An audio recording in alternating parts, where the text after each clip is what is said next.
Good morning, everyone. Welcome to today's Exploring by the Seat of Your Pants Hangout. My name is Joe Grabowski, and I'll be your host for today.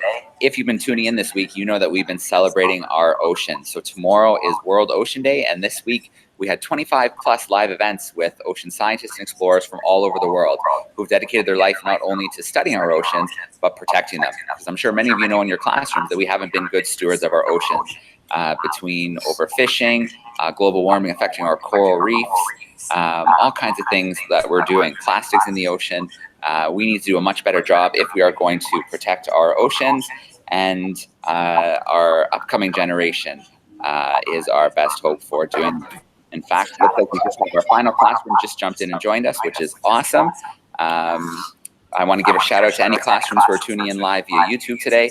Don't forget you can still get in on the action. Use the chat sidebar. Let us know where you're watching from. Send in some questions. We'll work a couple in.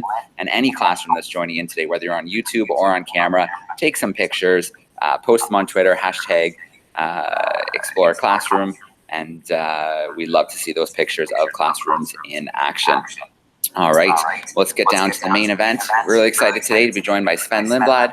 Sven was born in Switzerland and traveled extensively with his father, the renowned adventure travel pioneer Lars-Eric Lindblad.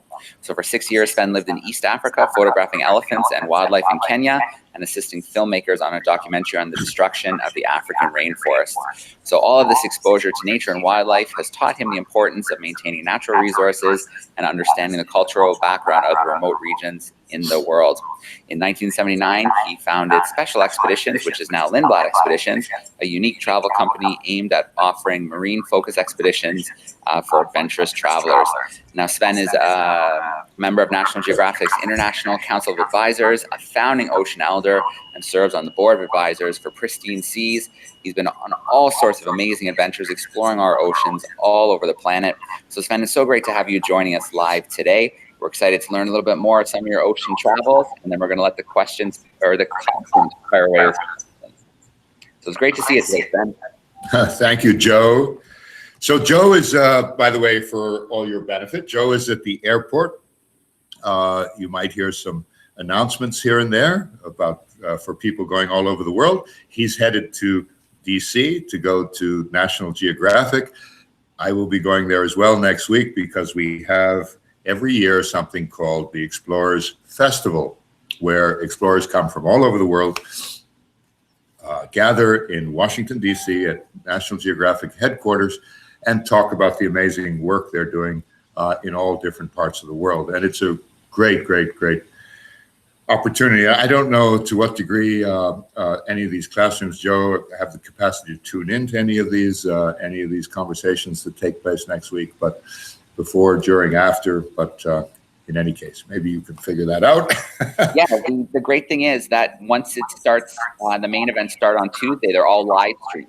So I can share with the classrooms the links to the live streams, and they can watch the different scientists and explorers sharing their work.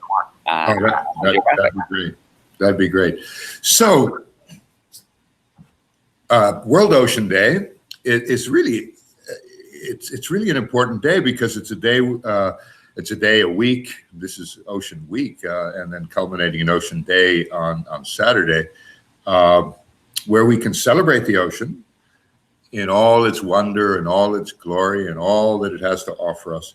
And at the same time, we can talk about the challenges that the ocean faces, and there are many.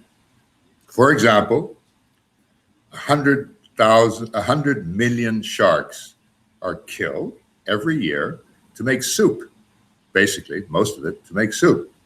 That's a lot of soup. And there's a lot of people who want shark fin in their soup.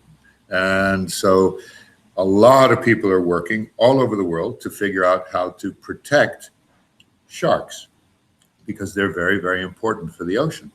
And I just came back from a place called French Polynesia. All of you will have to ask your teachers to take out an atlas, hopefully a National Geographic atlas, and look for French Polynesia. And there's no part of French Polynesia that's very big in isolation. There are a bunch of hundreds of small, some bigger, islands that stretch over 1,000 kilometers across the Pacific Ocean. In any case, French Polynesia declared I think it was in 2006, full protection of sharks. So it's the whole country is a big shark sanctuary. And I went diving in many of the islands, around many of the islands in French Polynesia, and saw hundreds and hundreds of sharks. Every single dive, we saw lots and lots of sharks. And so it's a good example that if you protect a place and you don't allow people to kill sharks, they'll come back.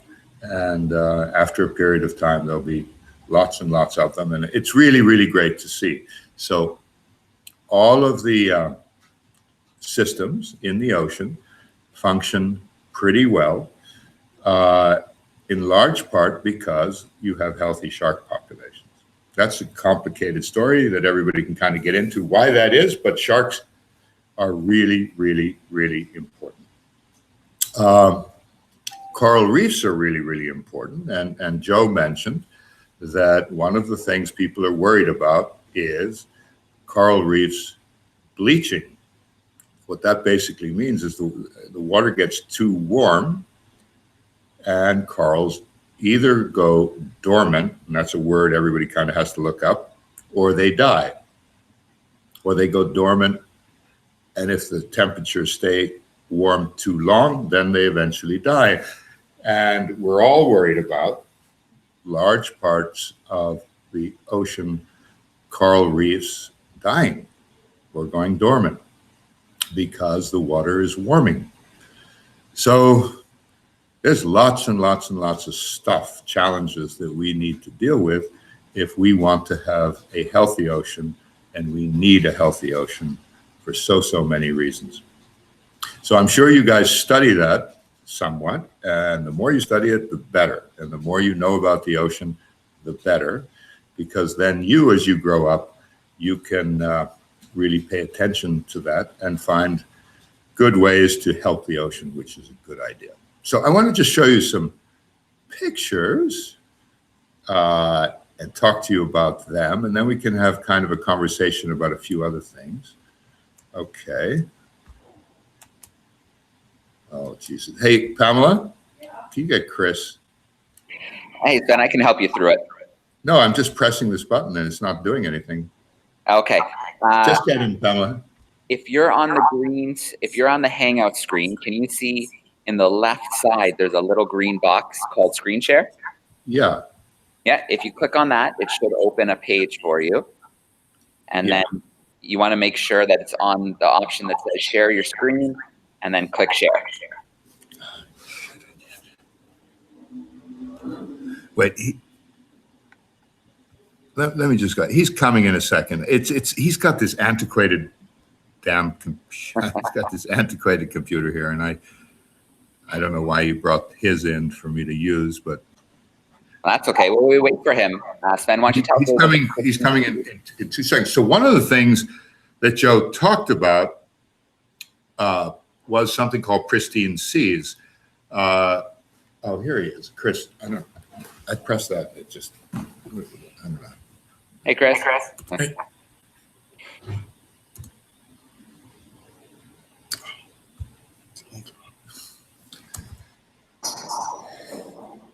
Okay. Minimize this. There you go. And then I can just. All I have to do is that. Okay. All right. So let's look at the photographs. Boy, you guys, by the way, you students, you're probably laughing right now because you probably are really, really good at everything to do with technology. But I find it quite complicated. Anyway, what do you guys? I wish I was there with you. I'd ask you, what do you think this is? But you probably, I can't hear you, so I'm going to have to tell you, I guess. So it's an octopus. And these guys are amazing because they completely change their color to adapt to their surroundings if they feel threatened in any way. So if they're like around a brown rock, they can become brown. And they're really, really clever. One of the things that's happening in the ocean now is, even though these guys are pretty, there's more and more of them, which is not necessarily a good thing, jellyfish. And they sort of fill the vacuum in circumstances where other marine life is no longer as healthy. So in some areas, the more jellyfish you see, it's pretty, but it's not a good sign. I got stung by one, by the way, in my face last week in Polynesia. I can't remember the name of it. It's kind of a blue jellyfish. And it felt literally like a huge electric shock went through my entire head. And then my whole left side of my face swelled up for like 3 hours. It was no fun.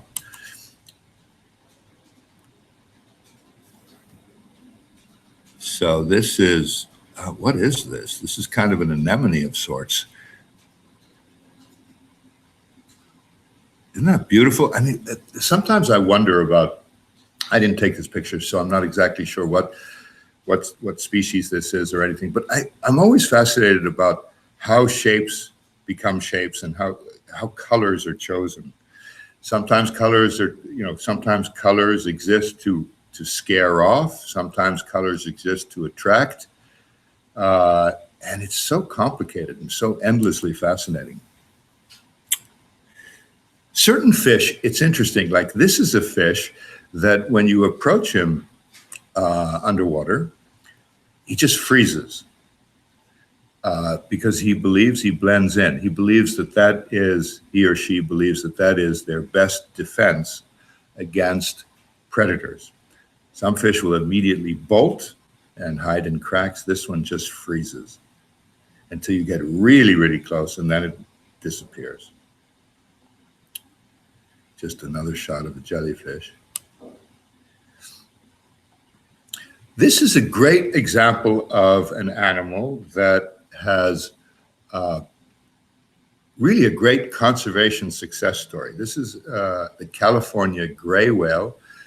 It migrates every year from the lagoons in a place called Baja California, which is just south of our California. Baja California is in Mexico. And they go there to breed and to give birth to babies.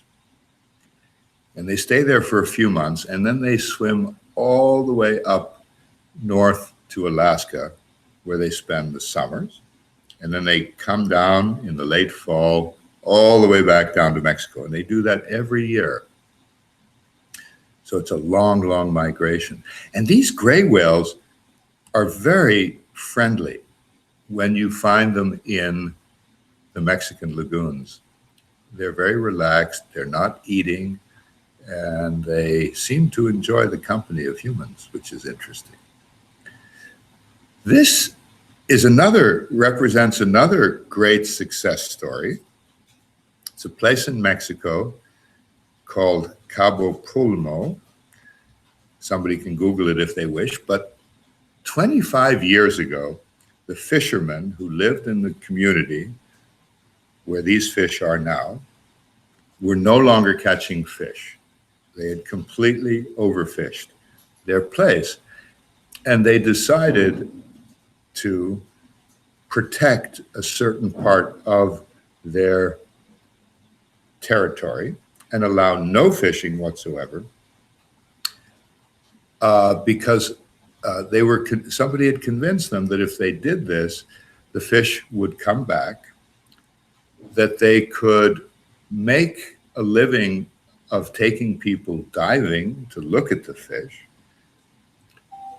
And then the fishing in the waters surrounding the area that was protected would be better. And here, 25 years later, this is a place in that region that is so successful and has so many fish. And these are jacks. And these are schools of fish that you find in the tens of thousands. And you can be right in the middle of them. It's amazing. I don't know if any of you have ever gone snorkeling with sea lions, but one day in your life, hopefully you'll have a chance to do that, because it is absolutely one of the most fun things you can do. These guys are full of beans. They love to play. Occasionally they nip you a little bit. They love to play with your flippers. They love to blow bubbles at you. And they're lots and lots and lots of fun. Here, a sea lion grabbed, I think one of our guides had a board which they used to write on underwater to tell people about what fish they were seeing. And the sea lion thought that it should have it instead. So it grabbed it and took it away.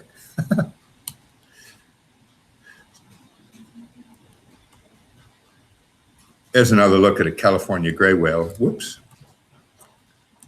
Oh, I can't go back. Oh, yes, I can. So you can see the eye. Now, these are baleen whales. I don't know if you guys have talked about this at all, but they're basically two kinds of whales. Baleen whales, what they do is they filter, or they eat largely plankton, really small organisms. They open their mouths. In the case of the gray whale, they sort of poke around the mud and extract small creatures, and then they ingest them. And then they push the water out with their tongues, and they have something called baleen, which is kind of like a big filter and traps the organisms inside their mouths. The other kind of whales are toothed whales, like a sperm whale. Moby Dick, I don't know if you've heard about Moby Dick, but that was a sperm whale. And they eat live creatures, squid, in certain instances, fish. And those are basically the two types of whales. The baleen whales, the ones that eat the smallest of creatures, they're the ones that are the largest whales. The largest of all being the blue whale, which can grow to over 100 feet. It's the largest animal ever to inhabit the earth, larger than dinosaurs. This is something which is a very interesting creature. It's called a whale shark. So this grows pretty large, 30-odd feet. It also is what's called a filter feeder. So it feeds similarly to the baleen whales, like the gray whale we just showed you. And it has sort of there's an element of it that looks kind of like a shark, but it's not, it doesn't eat meat. It is not a predator in that sense. It doesn't eat fish, for example, large fish, for example. So it's kind of like a hybrid between a shark and a whale. I don't know quite how to describe it. Anyway, they're very, very beautiful, very docile. You can swim right along next to them. Sea turtles, we're fascinated with sea turtles for all kinds of reasons. They get born, they come out of an egg on a beach. They then go out to sea. They migrate thousands of miles in most instances. And then when the females are ready to lay eggs, many, many years later, they come back to the same beach they were born, in most cases, and lay their eggs. And so what they are the great navigators of the ocean. How they do it, nobody fully understands. But these are animals that are very much in danger in much of the world because everything kind of wants them. Tiger sharks love to eat them. People like to eat them. The meat is very, very delicious. People want their eggs. And so in places where they lay their eggs that are not protected, people will go dig up their eggs. Pigs like their eggs. All kinds of other animals like their eggs. And when they're born and they come down to sea, everybody wants to eat the babies. And so a lot of them are eaten within the first few minutes of their lives. So they have the ones that survive and get to be big like this one have gone through a lot to get there, and they deserve a lot of respect. Oh man, I took this picture in Cuba way back. These are, I'll remember the name in a second. But in any case, these are really, really, really, really aggressive predators, and not dangerous to people, but they are really, really, really, really, really aggressive predators. And people come from all over the world to fish these particular fish, which I'll remember the name in a second.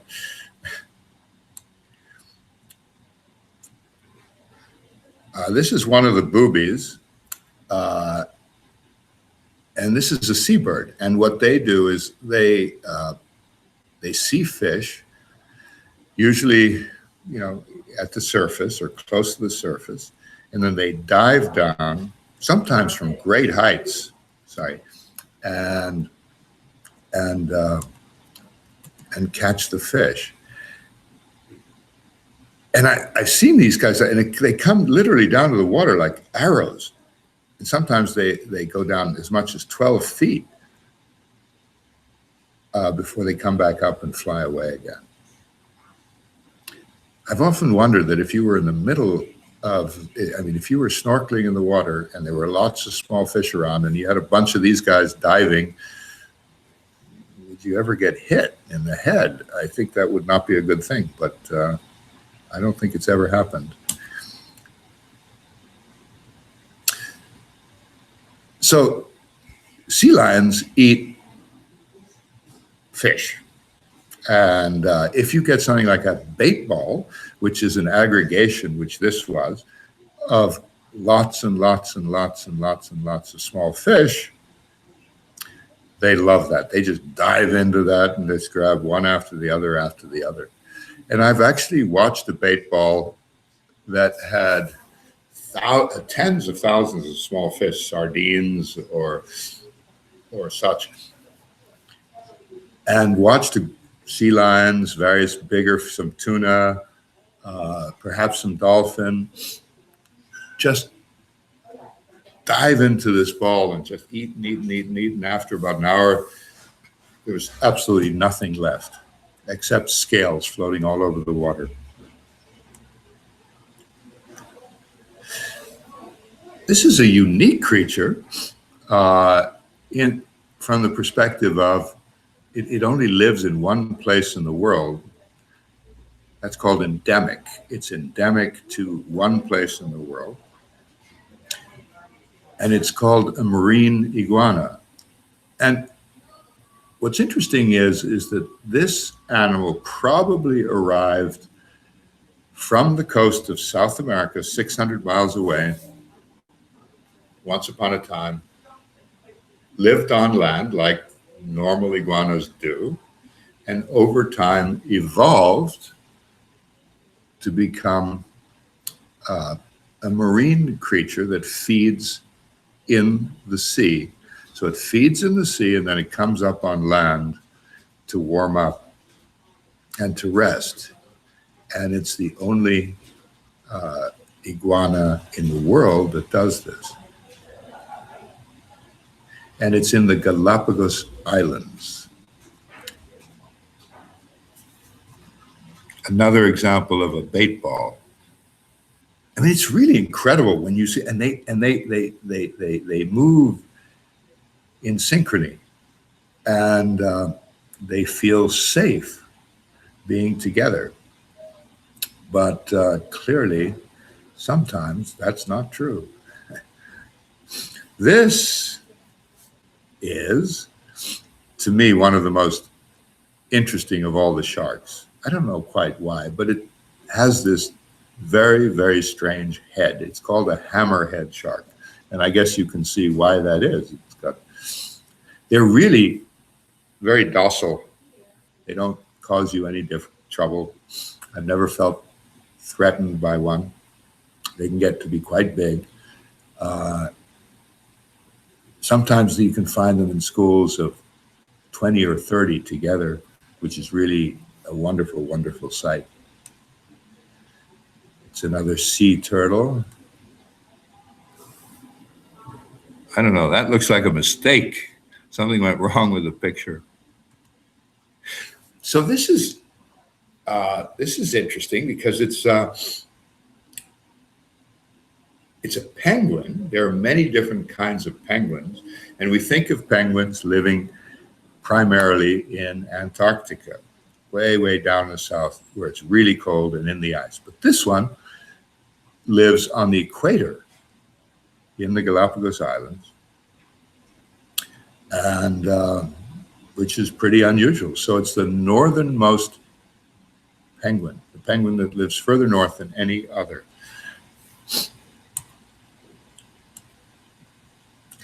This, I wish I could hear your answers if I asked you, what is this? But this is well, not giant, because sometimes these can get really, really big. I mean, sometimes they can get to be, I've seen them like 4 or 5 feet across. This one was somewhat smaller than that, but it's a clam. And when you first see them, they're pretty much opened up. And then as you get closer, they just close up. And then this blue that you see, sometimes it can be red, sometimes it can be green, brown, yellow, all different colors. And they're really, really beautiful. And people love to eat them. Fortunately for them, they often grow up deep embedded in coral. So they're very, very, very, very hard to get out. And that's how they sort of keep themselves from being eaten. And then they just filter food. This is a place, I was just there last week in French Polynesia. It's a place called the Aquarium. And you just have these huge aggregations of snappers and sergeant majors and different fish. They seem to want to just surround this woman. Hey, Sven. Yeah? I was just thinking, I'm watching our time, and I think we could, if you're up for it, we should switch over and start meeting some of our classrooms. Absolutely. All right.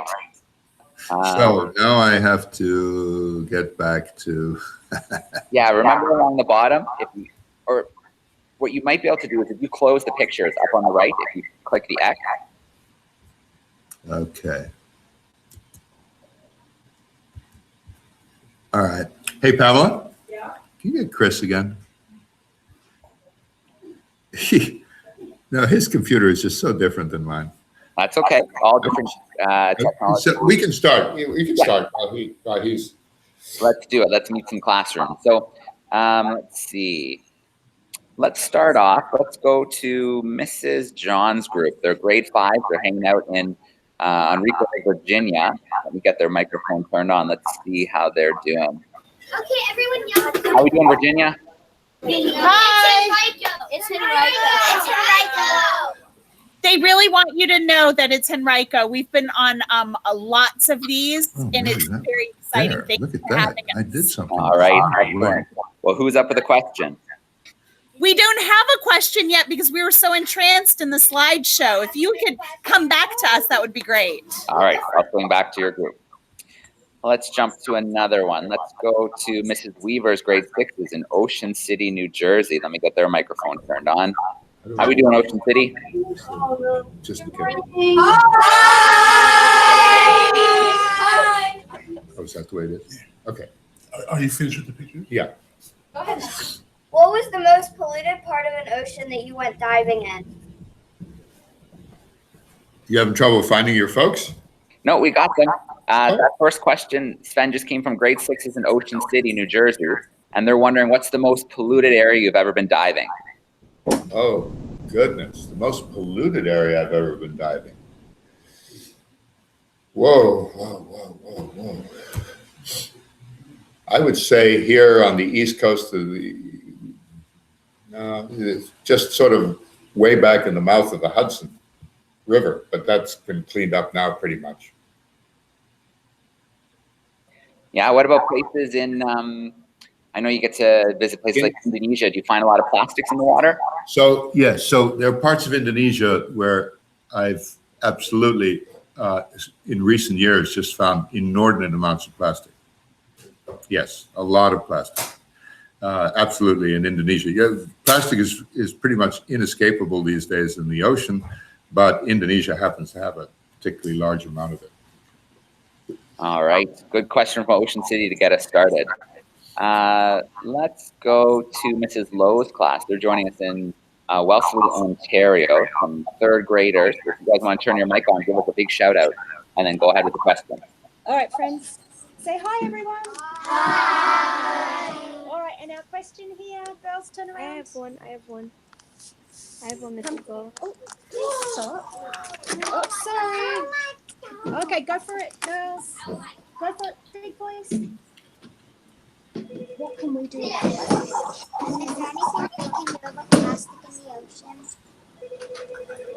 Is there anything we can do about plastic in the ocean?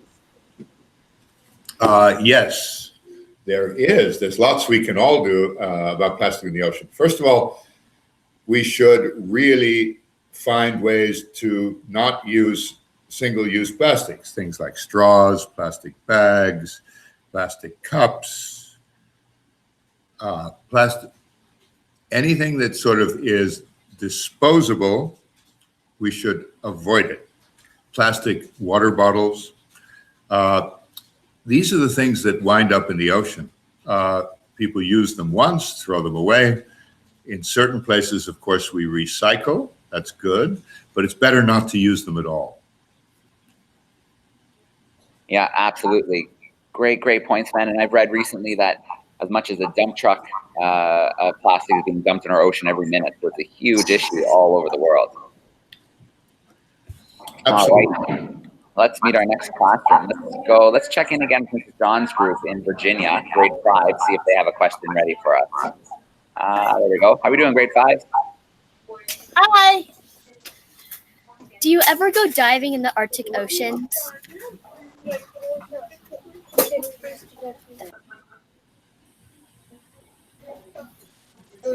Can you hear us? Did you hear that, Sven? She's wondering if you've ever been diving in the Arctic Ocean. Sorry, say that again? Have you ever been diving in the Arctic Ocean? I have never been diving in the Arctic Ocean. So diving in the Arctic and diving in the Antarctic needs a very specialized kind of training and very specialized equipment because it's really, really cold.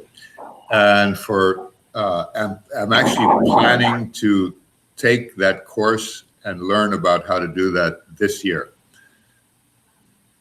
All right. So not yet, but you're working on it for the future. What? All right. Very cool.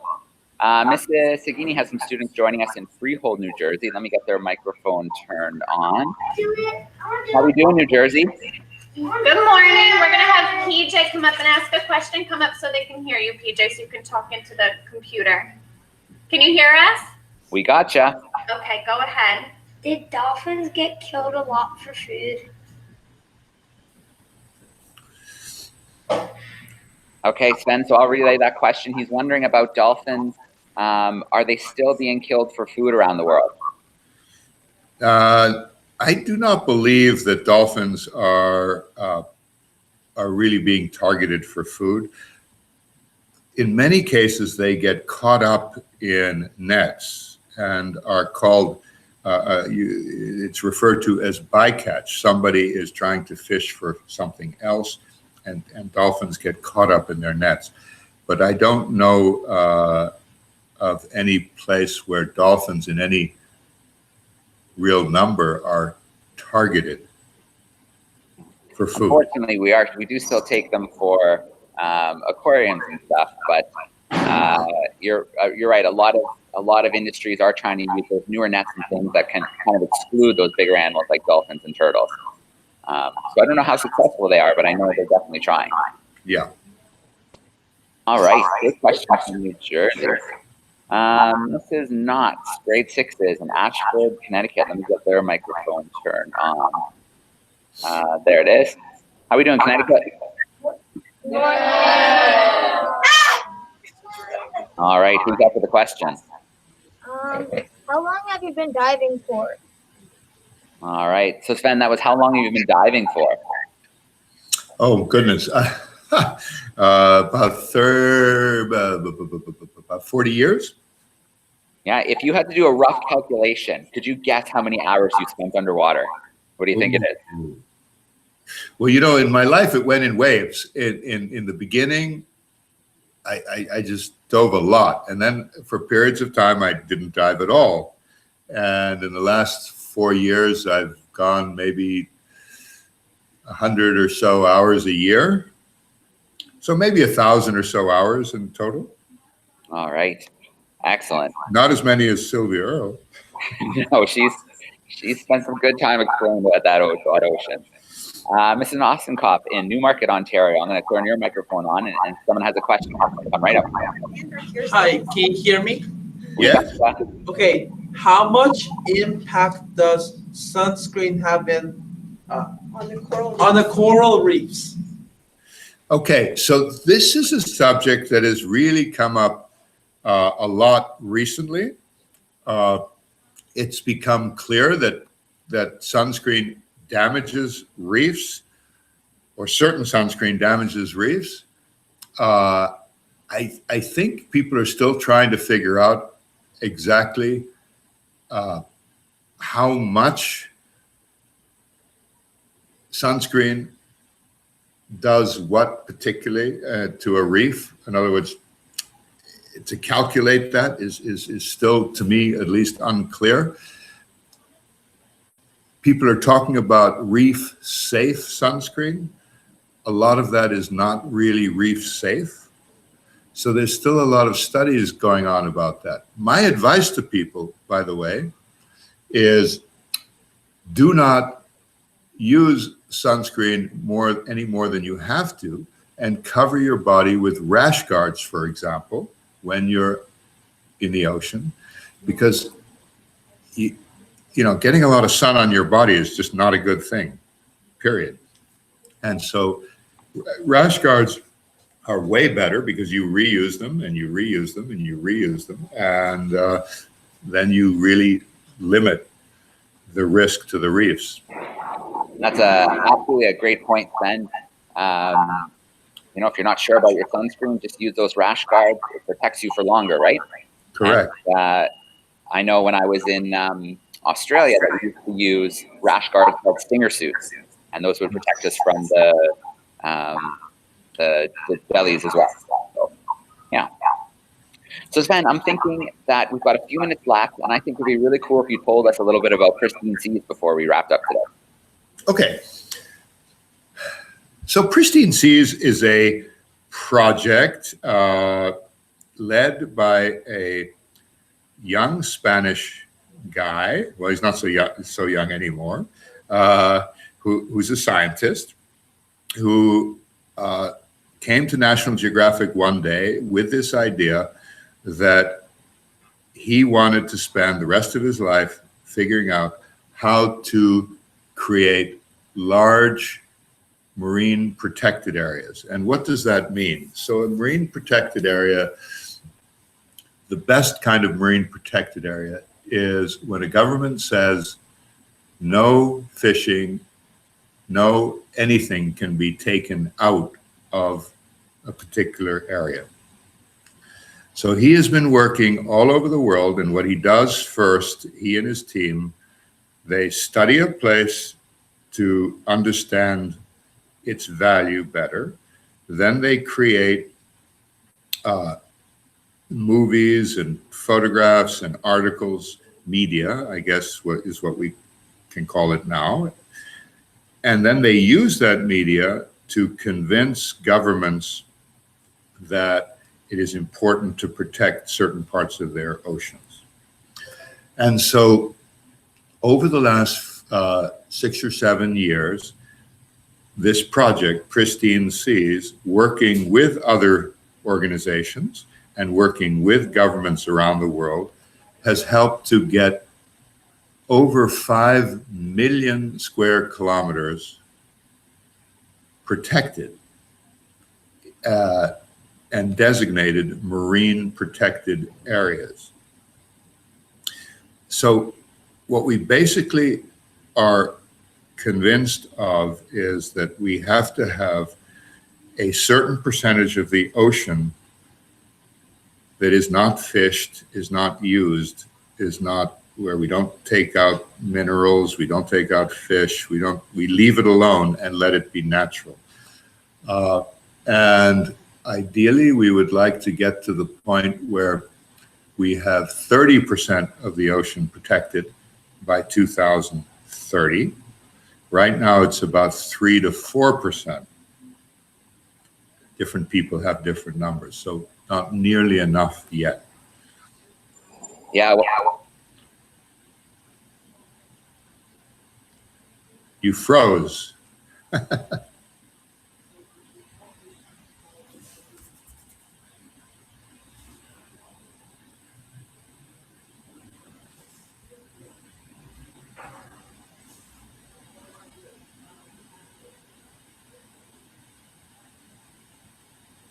So somebody froze here.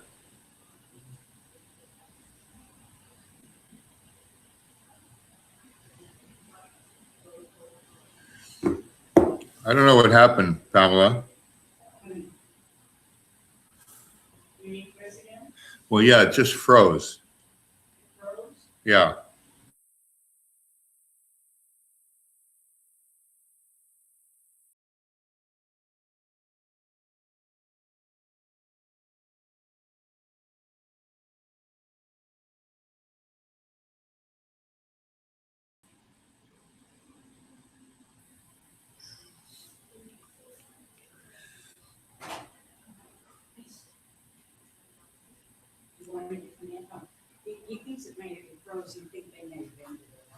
I don't know, just he froze all of a sudden.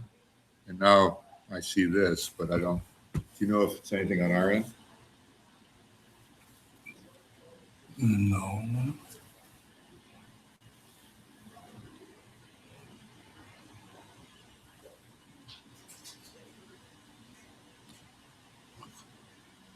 Why are they pooping? What? Oh, the internet. What? I guess the internet. Said we have to leave.